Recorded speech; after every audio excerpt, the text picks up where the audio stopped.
ये जिंदगी इम्तिहान लेती है, ओ ये जिंदगी इम्तिहान लेती है। दोस्तों की जान, दोस्तों की जान, दोस्तों की जान लेती है। ये जिंदगी इम्तिहान लेती है। दोस्तों की जान, दोस्तों की जान, दोस्तों की जान लेती है। जिंदगी इम्तिहान लेती है, हो जिंदगी इम्तिहान लेती है। हेलो बच्चों, एकेडमिक पॉइंटर यूट्यूब चैनल पर आपका स्वागत है। आज मैं बेटा पिछले वीडियो में मैंने 2025 गणित का प्रैक्टिस सेट नंबर 3 करा रहा था। मैं 20 बहुविकल्पी प्रश्न आपको करा चुका हूं बेटा। आज मैं आपको उसके आगे ये खंड बा का, आप यहाँ देख लीजिए कि खंड बा का वर्णनात्मक प्रश्न, यानी कि सभी खंड कीजिए। पहला प्रश्न है बेटा जी कि सभी खंड कीजिए। तो अब यहाँ पर पहले हमको क्या करना होता था, सभी विकल्पों का आंसर देना पड़ता था बेटा। आंसर का मतलब हमें टिक करना पड़ता था। अब हमें इन्हें लगाना पड़ेगा। तो सभी बच्चे शुरू से लेकर के अंत तक इस वीडियो को देखें, है ना। हो सकता है आपके एग्जाम के लिए लाभकारी हो बेटा। अगर आपको अच्छा लगे, समझ में आए, तो हमारे चैनल को सब्सक्राइब करना ना भूलें और साथ में ही आप लाइक भी करना, शेयर भी करना। आपका सहयोग बहुत ज़रूरी है बेटा। आपके बिना, है ना, हम कुछ भी नहीं है। और कौन सी बहुत मेहनत का काम है बताइए। एक सब्सक्राइब करना है, सिर्फ अंगुलियों का काम है बस, है ना। आपके थोड़ी सी कोशिश से किसी का जीवन बदल सकता है ना। तो आप इतना तो कर सकते हैं।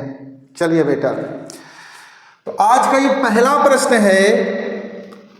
देखो, इस तरह के प्रश्न जितने भी मैंने सेट कराया है आपको, ये तीसरा सेट करा रहा हूं बेटा जी। और 2 सेटों में, गणित के 2 सेट में आपको इस टाइप के प्रश्न हर बार दिखे हैं और तीसरे वाले सेट में भी इसी टाइप का प्रश्न दिख रहा है बेटा। तो इसका मतलब है कि इस टाइप के क्वेश्चन आपके पेपर में, बोर्ड एग्जाम में 100% आने वाला है। आप गौर करके एक एक प्रश्नों को देखिए, है ना, क्योंकि आपको यही गेस करना है बेटा कि कौन सा प्रश्न हमारे एग्जाम में बार बार पूछा जा रहा है। तो ये प्रश्न आपके प्रैक्टिस सेट में तीसरी बार इसी टाइप का प्रश्न है बेटा। यही नहीं है, इसी तरह के सारे सेटों में प्रश्न मिलते हैं। तो ये इंपॉर्टेंट है। तो सभी लोग इधर एकाग्र होकर के देखें। कुछ नहीं है, बिल्कुल आसान है। बस थोड़ा सा लिखने का अभ्यास होना चाहिए, है ना। थोड़ा कंसेप्ट क्लियर करिए और लिखना सीख जाइए बेटा। 2 नंबर, कभी कभी तो ये 4 नंबर में आ जाता है, लेकिन ये 2 अंक का है बेटा। प्रत्येक 2 अंक का ये प्रश्न होगा जितने भी हम कराने जा रहे हैं। तो चलिए बेटा, बिना देरी किए हुए मैं इस प्रश्न को बेहतर तरीके से हल करने की कोशिश कर रहा हूं। तो सभी बच्चे ध्यान पूर्वक देखें। प्रश्न में लिखा हुआ है कि सिद्ध कीजिए कि 6√3 अपरिमेय संख्या है। क्या दिया है बेटा? अपरिमेय संख्या। तो जैसे मैं आपको बताने जा रहा हूं, सेम हर प्रश्न में ऐसा ही आपको लिखना है बेटा। हर प्रश्न में आपको ऐसा ही लिखना है जैसे मैं आपको सिखाने जा रहा हूं। चलिए, यहां प्रश्न में लिखा है कि अपरिमेय संख्या। क्या लिखा है बेटा? क्वेश्चन में लिखा हुआ है कि 6√3 अपरिमेय संख्या है। तो अपरिमेय संख्या है बेटा जी तो आपको इसके विरोध में लिखना है कि यह एक परिमेय संख्या है। क्या लिखना है बेटा? यह एक परिमेय संख्या है। तो क्या लिखोगे? लिखो कि माना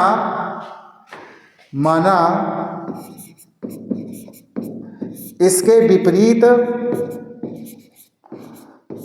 विपरीत या इसके विरोध में आप कह सकते हो, इसके विपरीत 6 करनी 3 एक परिमेय संख्या है। 6 करनी 3 क्या है बेटा? एक परिमेय संख्या है। आपको कुछ इस तरह से लिखना है। किसके विपरीत 6 करनी 3 एक परिमेय संख्या है? समझ रहे हो कि नहीं? जहां a और b सहअभाज्य पूर्णांक है। यहां लिखना कि जहां a और b सहअभाज्य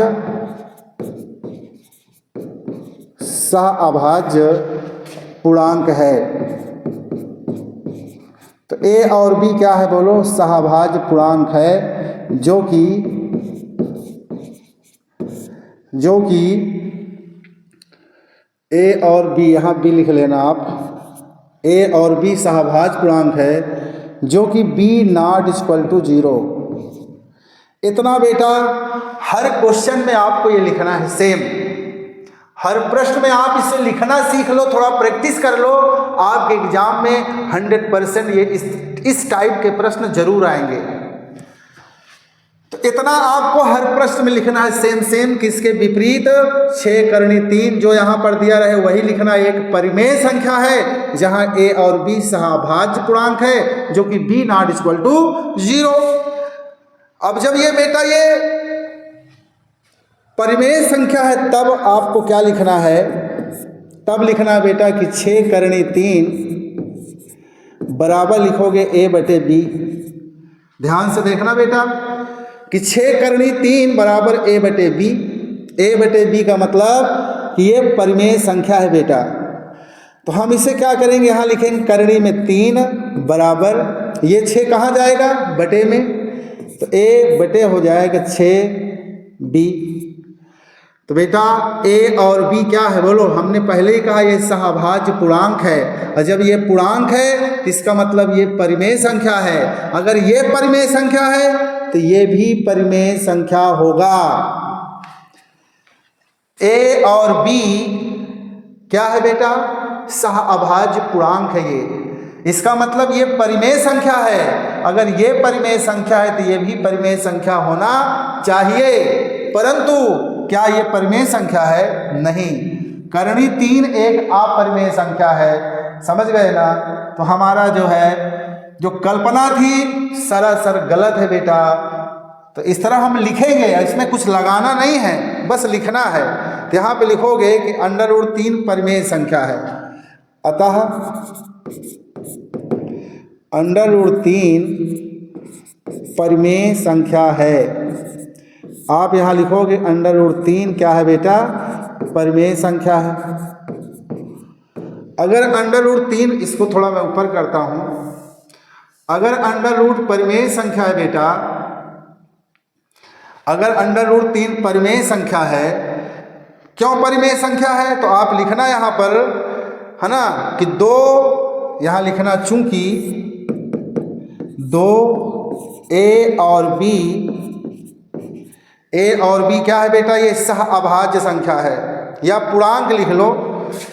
a और b क्या है? पूर्णांक है। इसलिए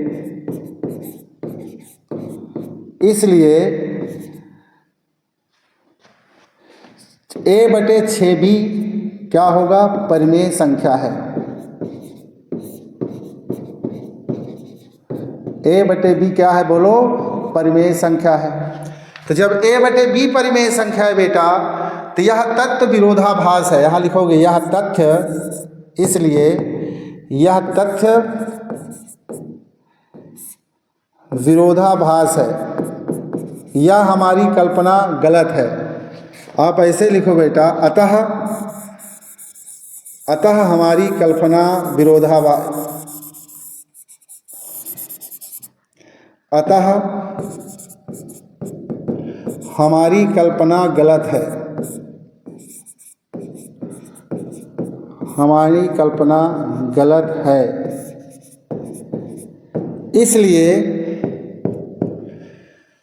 इसलिए 6 करणी 3 एक अपरिमेय संख्या है। 6 करणी 3 क्या है बोलो? एक अपरिमेय संख्या है। तो बस बेटा आपको इस टाइप के प्रश्न में सिर्फ लिखना है। आपको सिर्फ आप लिखना सीख जाइए और इसमें कुछ न जोड़ है, न घटाना है, न गुणा है, न भाग, कुछ भी नहीं है। थोड़ा सेंस लगाना है और इसे लिख लेना है बेटा। बोलो समझ में आया ना? इसके बाद मैं आपको नेक्स्ट क्वेश्चन बताता हूं। नेक्स्ट क्वेश्चन है आपका बेटा, बहुत ही आसान प्रश्न है और एग्जाम के लिए लाभकारी भी है। इस टाइप के प्रश्न आप लगा भी चुके हो, है ना? ये जो समदूरस्थ लिखा हुआ है बेटा, आपके पेपर में समदूरस्थ और संरेख, ये 2 टाइप के प्रश्न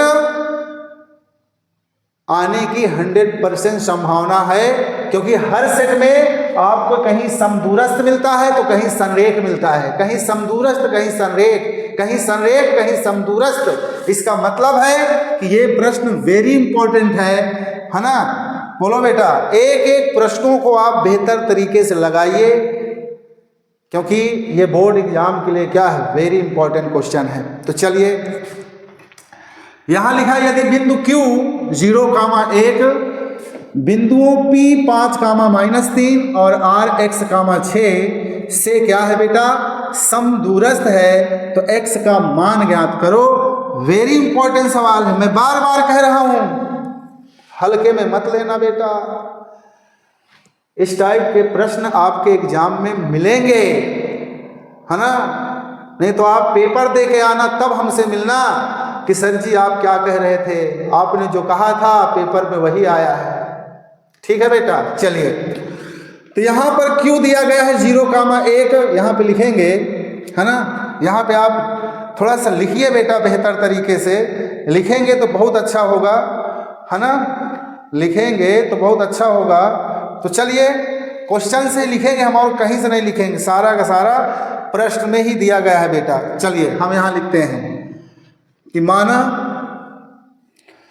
यहां लिखेंगे चूंकि बिंदु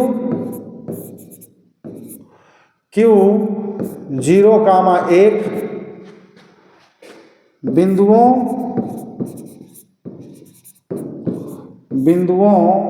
P 5, -3 और R x, 6 से समदूरस्थ है,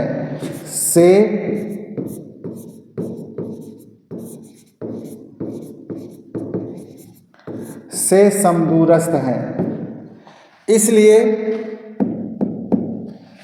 ये जो QP होगा बेटा, यहां पे लिखेंगे QP बराबर हो जाए QR। क्या है ये बोलो? समदूरस्थ है। तो यहां पर आपको दूरी का सूत्र लगाना है। पहले इसे Q और P को ले लीजिए और फिर Q और R को लेकर के दूरी का सूत्र आपको पता होगा। मैं यहाँ लिख देता हूँ कि D बराबर करणी में x1 - x2 का होल स्क्वायर और प्लस y1 - y2 का होल स्क्वायर। ये फार्मूला हमें इस्तेमाल करना है दोनों तरफ, इधर भी इधर भी। तो यहां बेटा करणी का चिन्ह लगाइए आप। तो यहां x1, ये x1 है हमारा 0 माइनस इसे x1 मान लो। 1 मिनट,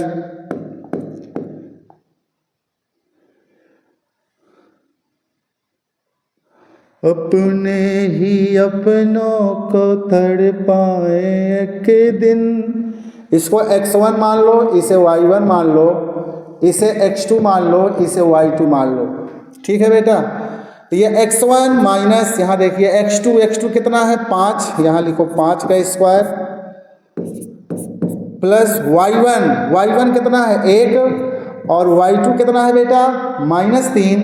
तो ये हो जाएगा ये वाला माइनस, और इस माइनस के कारण ये वाला माइनस प्लस हो जाएगा, ये हो जाएगा 3 का स्क्वायर बराबर। अब देखो Q और R, x1 y1 और ये x2 y2, आप समझ जाना बेटा जी। x1 का मतलब करणी बनाइए, x1 का मतलब 0 माइनस x2, यहाँ x हो जाएगा इसका स्क्वायर, प्लस y1 क्या है 1 माइनस y2 क्या है 6 इसका स्क्वायर। तो जब हम इसे हल करेंगे बेटा तो ये हो जाएगा, ध्यान से देखना आप, यहाँ देखिए 0 का कोई मतलब है नहीं, -5 का वर्ग 5 × 5 = 25, भाई माइनस वाला प्लस हो जाता है क्योंकि यहाँ स्क्वायर लगा है। 3 1 4 और 4 चौको 16, यहाँ ये माइनस माइनस प्लस हो जाएगा बेटा, तो ये हो जाएगा x² प्लस -6 से जब 1 घटेगा तो -5 5 × 5 = 25। अब यहाँ पे लिखेंगे कि दोनों पक्षों का वर्ग करने पर क्या लिखेंगे बेटा, लिखेंगे कि दोनों पक्षों का वर्ग करने पर, जब आप दोनों पक्षों का वर्ग करोगे ना तो ये करणी का चिन्ह क्या हो जाएगा, हट जाएगा। मैं इसे थोड़ा सा ऊपर करता हूं, आपने क्वेश्चन देख लिया होगा। तो दोनों पक्षों को वर्ग करेंगे बेटा तो ये करणी क्या हो जाएगा, हट जाएगा। तो यहाँ बचेगा 25 और 16, तो 6 5 11, तो 6 5 हो जाएगा बेटा 11 की 1 हासिल 1 2 1 3 1 4 41 होगा। करणी तो हट जाएगा ना क्योंकि आपने दोनों पक्षों क्या कर दिया, वर्ग कर दिया। यहाँ क्या बचेगा बेटा, x² धन में 25। अब ये 25 को इधर लाओ, पक्षांतर करो, तो x² बराबर 41, ये 25 आएगा इधर -25 हो जाएगा। अब x² बराबर आ जाएगा बेटा 16, स्क्वायर जब यहाँ से हटाओगे तो आ जाएगा करणी में 16, यानी कि 16 का वर्गमूल क्या हो जाएगा, 16 का वर्गमूल होगा x बराबर +−4। इसका मतलब जो हमारा निर्देशांक है बेटा r का मान, r हमसे x का मान पूछ रहा था, x, 6 है, तो या तो यहाँ x का मान, x के दर पर यहाँ बेटा r आ जाएगा या तो 4, 6 या -4, 6। बोलो, क्योंकि हमेशा वर्गमूल प्लस माइनस में आता है, तो इस x के स्थान पर आप +4 भी लिख सकते हो, -4 भी लिख सकते हो। तो ये आपका बेटा आ गया आंसर। बोलो समझ में आया कि नहीं आया? तो आशा है कि सभी बच्चों को ये प्रश्न समझ में आया होगा। बहुत ही प्यारा प्रश्न है, इस टाइप के प्रश्न आपको आना चाहिए। अगला क्वेश्चन देखिए बेटा, कह रहा है कि वह अनुपात ज्ञात करो जिसमें y अक्ष बिंदुओं 5, -6 और -1, -4 को जोड़ने वाले रेखाखंड, यहाँ रेखाखंड लिखना है आपको बेटा, 1 मिनट, यहाँ पे आपको लिखना है रेखाखंड। यहाँ क्या होना चाहिए, रेखाखंड। थोड़ा मिस्टेक हो जाता है, आप लोग देख लीजिएगा। तो बेटा जी y अक्ष कह रहा है, तो y अक्ष का मतलब हुआ बेटा जी, y अक्ष में हमेशा x बराबर क्या होता है, बोलो 0 होता है। याद रखना, जब भी क्वेश्चन में कहे y अक्ष, इसका मतलब x बराबर 0। जब कहे x अक्ष तो आप कहना y बराबर 0। बोलो, अब ये बिंदु आपका दिया गया है, क्या दिया गया, 5, 6 दिया गया है, और यहाँ दिया बेटा -1, -4। हमसे कह रहा है कि अनुपात ज्ञात करो, यानी कि हमसे m1 अनुपाते m2 क्या कर पूछ रहा है, ये हमसे पूछ रहा है बेटा। तो यहाँ पर आप क्या करोगे, आपने विभाजन सूत्र पढ़ा होगा, आपने विभाजन सूत्र पढ़ा होगा बेटा जी। विभाजन सूत्र आपने x बराबर पढ़ा होगा m1 x2 plus m2 x1 और बटे m1 प्लस में m2, ये फार्मूला होता है, आपको पता होना चाहिए। तो x का मान यहाँ पे कितना आया बेटा जी, 0, तो आप यहाँ पे लिखोगे 0। m1 हमें बताना है, m1 नहीं पता। x2 यहाँ इसको लिखेंगे, 1 मिनट, ये हमारा x1 है, ये y1 है, ये x2 है और ये y2 है। m1 तो हमें पता नहीं, x2 का मान कितना दिया है बेटा जी, x2 का मान यहाँ पर दिया है -1 और प्लस m2 हमें बताना है। x1 का मान यहाँ पर दिया है 5 और बटे यहाँ हो जाएगा बेटा m1 धन m2। इसका हम क्रॉस गुणा कराएंगे इधर, जब m1 धन m2 का 0 के साथ गुणा कराओगे तो पूरा का पूरा क्या हो जाएगा, 0 हो जाएगा। यहाँ देखिए इसका यहाँ गुणा कराओगे माइनस का तो माइनस m1 हो जाएगा और प्लस 5 m2 हो जाएगा। अब माइनस m1 को बराबर के इधर लाइए बेटा, तो जब इधर लाओगे तो ये हो जाएगा प्लस m1 और इधर दिया गया 5 m2। तो जब हम यहाँ से निकालेंगे बेटा m1 बटे m2, बोलो जब m1 बटे m2 तो इधर बचेगा 5/1। इसका मतलब जो अनुपात आपका आ गया m1 अनुपाते m2 कितना आया बेटा, 5:1। तो बोलो सभी बच्चों को क्या ये क्वेश्चन क्लियर हुआ? तो यही आपका आंसर है बेटा। इसी तरह से आप, ये भी वेरी इंपॉर्टेंट क्वेश्चन है, ठीक है ना, ये भी बहुत ही इंपॉर्टेंट क्वेश्चन है बेटा। अगर मेरे शब्द कुछ गलत निकल आए, है ना, अभी उतना अभ्यास नहीं मेरा कैमरा के सामने पढ़ाना, तो आप इतना एडजस्ट कर लीजिएगा, ठीक है ना। चलिए, तो यहाँ पर बेटा जी, यहाँ पर हम बता रहे थे कि इस टाइप के प्रश्न भी बोर्ड एग्जाम में पूछे जाते हैं। ध्यान रखना, ये अनुपात वाले प्रश्न 100% आएगा, ये लिख लो अपने कॉपी में। या तो आपसे अनुपात पूछेगा या तो आपसे जो है विभाजन, पूरा का पूरा आपको फार्मूला लगाना पड़ेगा। वहाँ अनुपात भी दिया रहेगा और निर्देशांक भी दिया रहेगा। बोलो बेटा, तो बहुत ही इंपॉर्टेंट क्वेश्चन है ये सारे के सारे। सभी बच्चे ध्यानपूर्वक इधर देखें और कायदे से इसको लगाएं, ठीक है ना। चलिए, अगला प्रश्न आपका है जो कि बहुत ही आसान प्रश्न है। इस टाइप के भी प्रश्न आया था पिछले सेट में बेटा। यहाँ पर कॉस दिया, वहाँ पर साइन दिया था, तो आप ध्यान से इसको देखिए, इधर ध्यान सभी बच्चे देखें।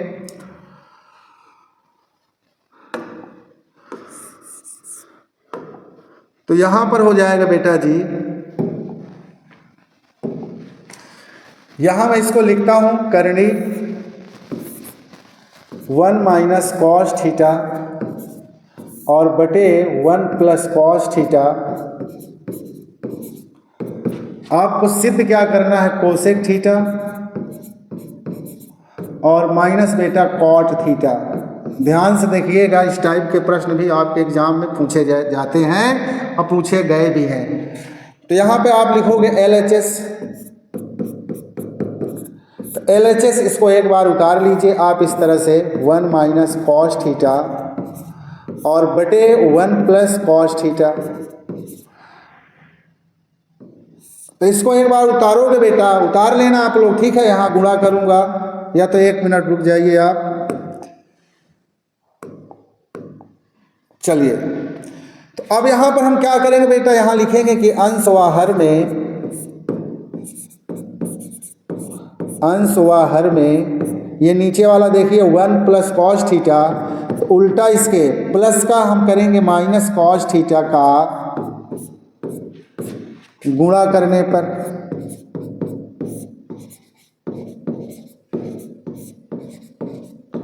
तो इसका आप जब गुणा करोगे बेटा, ध्यान से देखें इधर, ये हो जाएगा 1 - cos थीटा और 1 प्लस हो जाएगा यहाँ cos थीटा।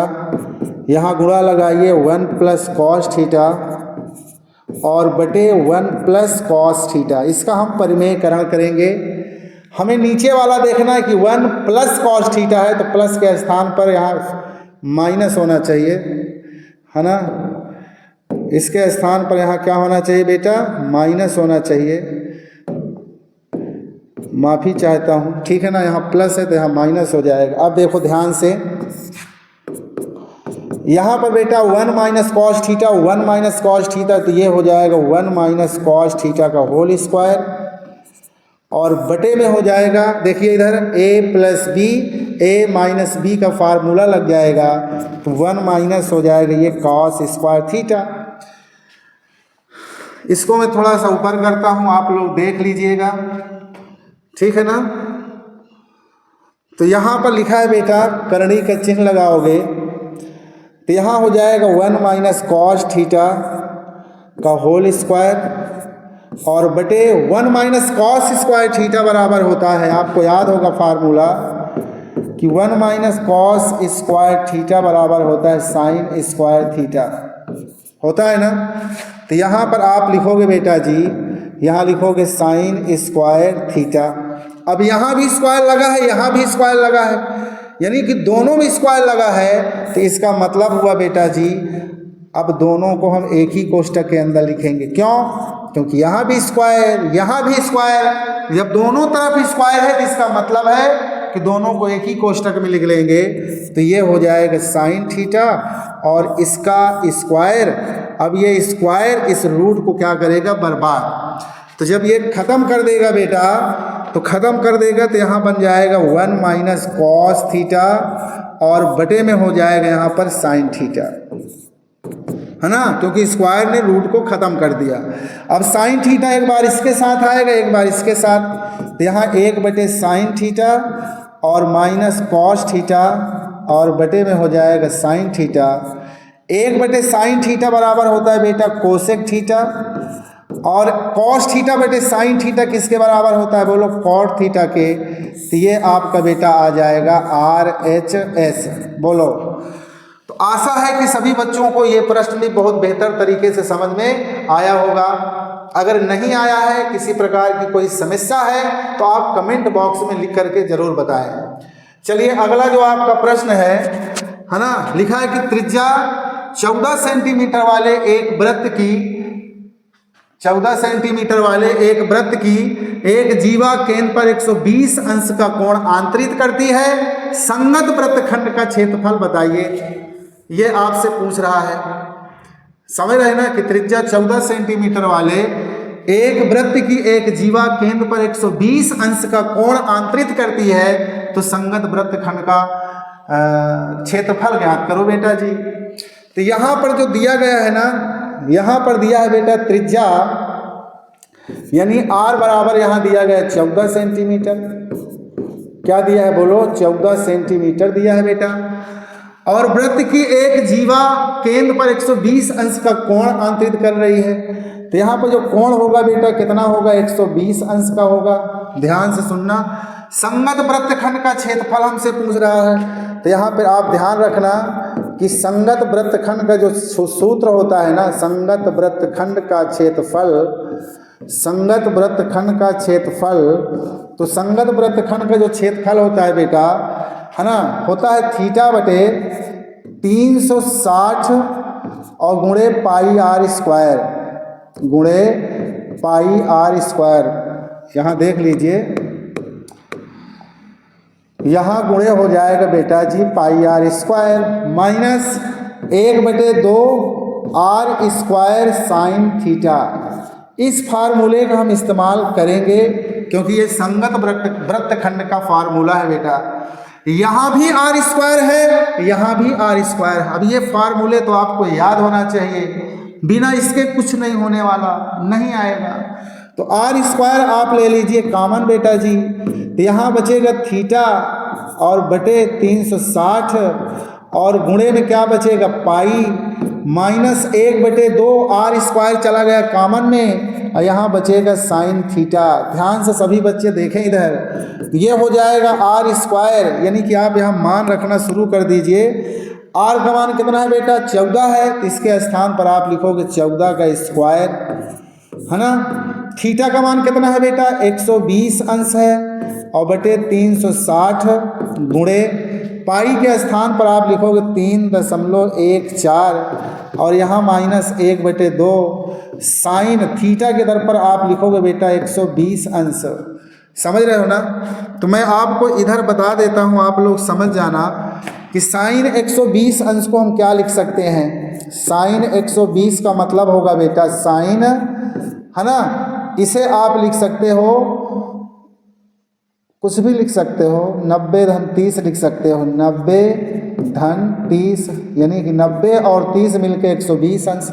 अब साइन ए प्लस बी का फार्मूला अगर आपको याद हो तो, याद तो होगा नहीं क्योंकि आपके सिलेबस में है नहीं, तो यहाँ होता है बेटा साइन ए कॉस बी और प्लस होता है कॉस ए साइन बी। समझ जाना आप, एक मिनट।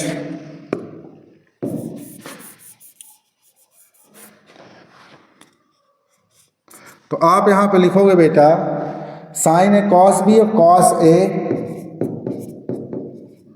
Sine B. तो यहाँ ए का मान कितना दिया गया है, साइन ए के स्थान पर आप लिखोगे 90 और कॉस बी के स्थान पर आप लिखोगे 30 प्लस कॉस ए के स्थान पर आप लिखोगे 90 और बी के स्थान पर लिखोगे बेटा 30। तो साइन 90 का मान क्या होता है बोलो, साइन 90 का मान होता है 1। कॉस 30 का मान क्या होता है बेटा, कॉस 30 का मान होता है करनी में √3/2 प्लस कॉस 90 का मान 0 और इसका मान होता है 1/2।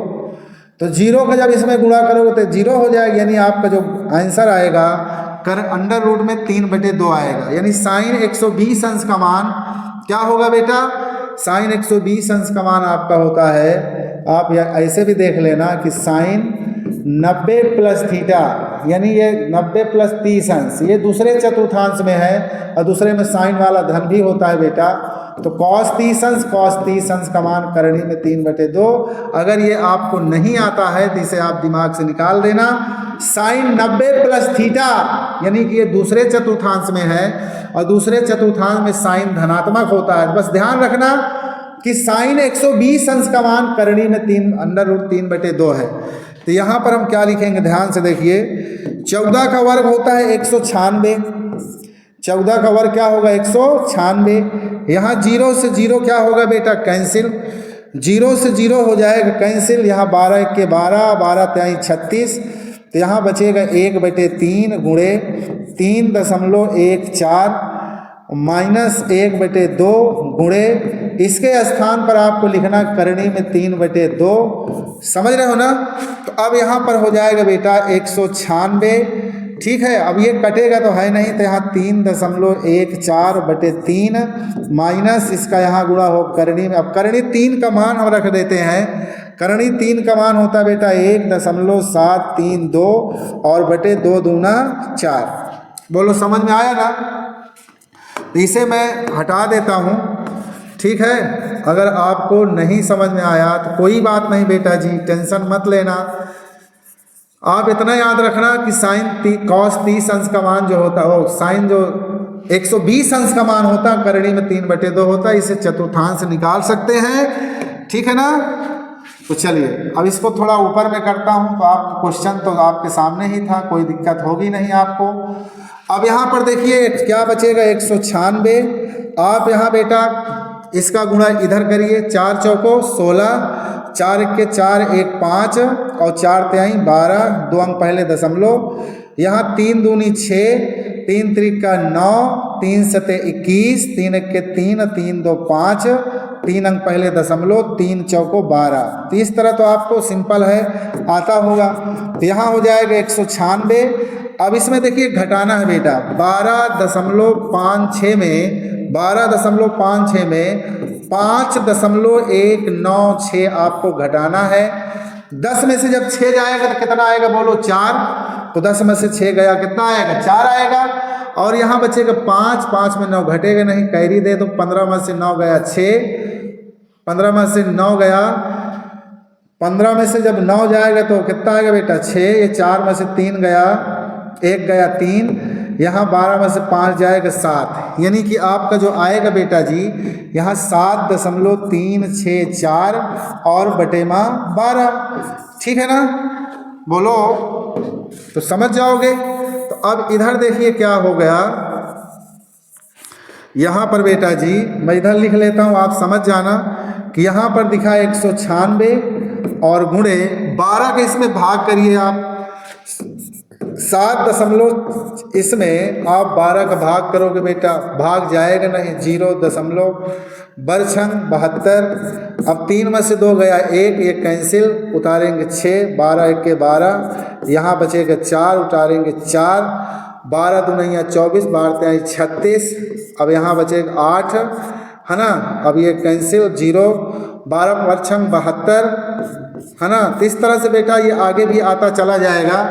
तो यहाँ आ जाएगा 196 गुणे 0.6136। अब 196 का इसमें क्या करना है, गुणा। तो आप लोग गुणा करके देख लेना बेटा, जो आपका आंसर मैं इधर देख लेता हूँ, है ना, क्योंकि मैं करके लाया हूँ बेटा, ताकि आपको किसी प्रकार की कोई समस्या ना हो, आपका प्रश्न गलत ना हो, है ना।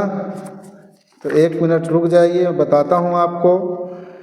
तो बेटा जी इसका जो मान आ जाएगा, ये आ जाएगा 88.44 लगभग। कितना आ जाएगा, 88.44 वर्ग सेंटीमीटर आना चाहिए। तो यही आपका क्या है बोलो, आंसर है। आप लोग देख लेना, समझ में आया कि नहीं आया, आप लोग देख लेना बेटा, कोई बात नहीं। चलिए नेक्स्ट क्वेश्चन है आपका, है ना, ये कि 52 पत्तों की एक अच्छी प्रकार से फेंटी गई गड्डी में से, ध्यान से देखना बेटा जी, बहुत ही प्यारा प्रश्न है। इस तरह के प्रश्न भी आपके एग्जाम में पूछे जा सकते हैं। लिखा है कि 52 पत्तों की एक अच्छी प्रकार से फेंटी गई गड्डी में एक पत्ता निकाला जाता है। निम्नलिखित के प्राप्त करने की प्रक्रिया ज्ञात करो। तो लाल रंग का एक बादशाह और एक तस्वीर वाला पत्ता। तो यहाँ पर बेटा मैं आपको लिख लिया हूँ पहले से, ताकि आपको समस्या ना हो। आप इसे नोट भी कर लेना, क्योंकि अगले प्रश्न जब आएंगे ताश वाले, तो इसकी आपको बेहद ज़रूरत पड़ेगी बेटा। तो ताश वाले सवाल इतनी बातें आपको पता होना चाहिए कि जो ताश की गड्डी होती है उसमें 52 ताश के पत्ते होते हैं बेटा।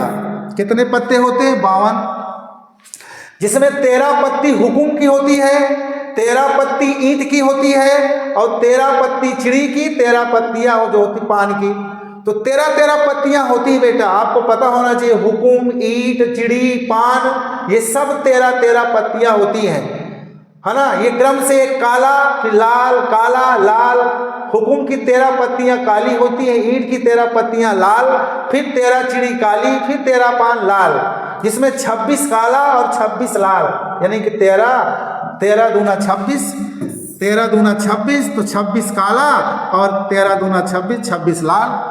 जिसमें 4 इक्के होते हैं बेटा, ध्यान से सुनना। इन सब में काला लाल, हुकुम, ईंट, चिड़ी, पान, इन सब में एक इक्का होता है, ध्यान रखना, है ना। कि हुकुम में भी, ईंट में, चिड़ी में और पान में, इन सब में एक इक्का यहाँ भी मिलेगा, एक इक्का यहाँ मिलेगा, यहाँ, यानी कि हुकुम, ईंट, चिड़ी, पान, इन सब में आपको एक इक्का मिलेगा। एक बादशाह मिलेगा आपको, एक काला बादशाह हुकुम का, ईंट मतलब ईंट का बादशाह, चिड़ी का बादशाह, पान का बादशाह, यानी कि ये जो 4 बादशाह है बेटा, इसमें सब में एक बादशाह, एक ईंट, एक बेगम, एक गुलाम आपको यहाँ मिलेगा। बोलो मेरी बात समझ में आ रही ना। और ये भी ध्यान देना बेटा कि जो बादशाह होता है, बेगम होता है, गुलाम होता है, ये सब तस्वीर वाले पत्ते हैं। कैसे हैं बोलो, ये सब फेस कार्ड वाले पत्ते, इसमें चित्र बना रहेगा, है ना। इसमें बादशाह का चित्र बना रहेगा, बेगम, गुलाम, ये 4 12 पत्तियां ऐसी होती है बेटा जो तस्वीर वाली पत्ती है। मतलब ये 12 पत्तियों, इसमें जो 52 पत्तों में से 12 पत्तियां तस्वीर बनी रहती है, ध्यान रखना। तो हमसे कह रहा है कि लाल रंग का एक बादशाह। तो बेटा जी लाल रंग का बादशाह देखिए किस में होगा, एक तो इसमें होगा, बोलो, क्योंकि बादशाह तो सब में है, हुकुम में भी है, ईंट में भी है, चिड़ी में भी है, पान में, सभी में एक बादशाह है बेटा, लेकिन हमसे कह रहा है कि लाल रंग, तो लाल रंग किसमें है? इसमें और इसमें, इन दोनों में लाल रंग है बेटा। तो बोलो लाल रंग वाला बादशाह कितने होंगे? 2। बोलो समझ में आ रहा है ना? लाल वाले कितने बादशाह होंगे? 2, क्योंकि लाल रंग यही है बेटा। लाल रंग हमारा यही तो है, देखो ना, एक तो ईंट है ये लाल रंग है, और दूसरा पान है ये लाल रंग है, और बादशाह है सब में, इसमें भी एक है, इसमें भी एक, इस सब में एक एक है, लेकिन इन दोनों में हमें लाल पूछ रहा है तो लाल बताएंगे। बोलो बेटा, यानी कि हमारे पास कुल परिणाम, तो पत्तों की संख्या कितनी है? बोलो, पत्तों की जो संख्या है, पत्तों की संख्या, या आप कह सकते हो कुल परिणाम। बोलो बेटा, ताश के जो है, ताश में कितना पत्ते होते हैं? बोलो, तो यहाँ पे लिखो, चूंकि ताश में 52 पत्ते होते हैं, ताश में 52 पत्ते होते हैं, यानी कि कुल घटना, बोलो, एक जो है अनुकूल परिणाम बटे कुल, तो कुल परिणाम कितना हो सकता है बेटा? तो कुल परिणाम जो आपका होगा, कुल परिणाम जो आपका होगा बेटा 52 होगा। लाल बादशाह कितने होंगे?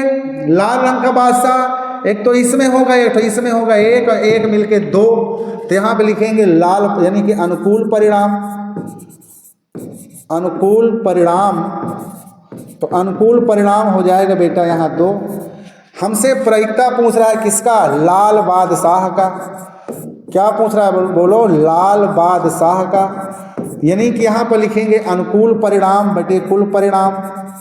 क्या लिखोगे? बोलो, अनुकूल परिणाम, और बटे में होता है बेटा कुल परिणाम, अनुकूल परिणाम बटे कुल परिणाम। अनुकूल परिणाम कितना है? बोलो 2। कुल परिणाम कितना है? बोलो 52। जब आप इसे काटोगे तो 2 1 के 2, 2 दूना 4, 2 6 यानी 1/26। तो आपकी बेटा आंसर कितना आया? 1/26। तो 1/26 आपका क्या आ गया? बोलो, लाल बादशाह आने की प्रायिकता है। अब एक तस्वीर वाला पत्ता, एक तस्वीर वाला पत्ता ध्यान से देखना। अब एक तस्वीर वाला पत्ता किस में है? बोलो, बादशाह भी है, बेगम भी है, गुलाम भी है, यानी बादशाह, बेगम, गुलाम, इन तीनों तस्वीर वाले पत्ते हैं बेटा। ये तीनों क्या है? तस्वीर वाले। तस्वीर वाले पत्ते कितने हुए? 12। 1 2 3 12 हुए कि नहीं हुए? यानी कि दूसरा वाला मैं यहीं पे लगाता हूँ, थोड़ा सा ऊपर करता हूँ बेटा, आप लोग देखना, समझ जाना। ये दूसरा वाला, दूसरा हमसे कह रहा है कि एक, क्या कह रहा है? एक तस्वीर वाला पत्ता। तो अनुकूल परिणाम क्या हो जाएगा? बोलो, यहाँ लिखोगे, 1 मिनट, तो यहाँ पे लिखो बेटा, तस्वीर वाले पत्ते, तस्वीर वाले पत्तों की संख्या, तस्वीर वाले पत्तों की संख्या कितनी होगी? बोलो 12। अतः अनुकूल परिणाम, अनुकूल परिणाम कितने होंगे बेटा जी? 12। और कुल परिणाम कितने थे? 52 थे। कुल परिणाम कितने? ताश में कितने पत्ते होते? 52। तो यहाँ लिखेंगे P, यानी प्रायिकता क्या है? बोलो, एक तस्वीर वाला पत्ता, तो यहाँ लिखेंगे एक तस्वीर वाला पत्ता, एक तस्वीर वाला पत्ता।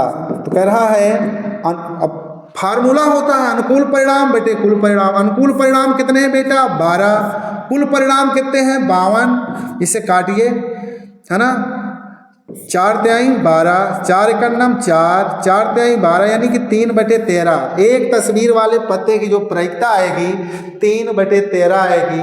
मुझे आशा है कि सभी बच्चों को बहुत बेहतर तरीके से ये प्रश्न समझ में आ गया होगा। ठीक है बेटा, तो आज का नेक्स्ट क्वेश्चन, तो बस बेटा 2 नंबर वाले जितने भी प्रश्न थे मैंने इस वीडियो में कंप्लीट करा दिया है। इसके आगे के जो प्रश्न होंगे मैं नेक्स्ट वीडियो में लेकर के आऊँगा। आपको कैसा लगा, हमारे पढ़ाने का तरीका कैसा बेटा, कमेंट बॉक्स में ज़रूर लिख करके भेजें। अगर किसी प्रकार का कोई हमसे मिस्टेक हो रहा है तो आप उसे ज़रूर बताएं। धन्यवाद।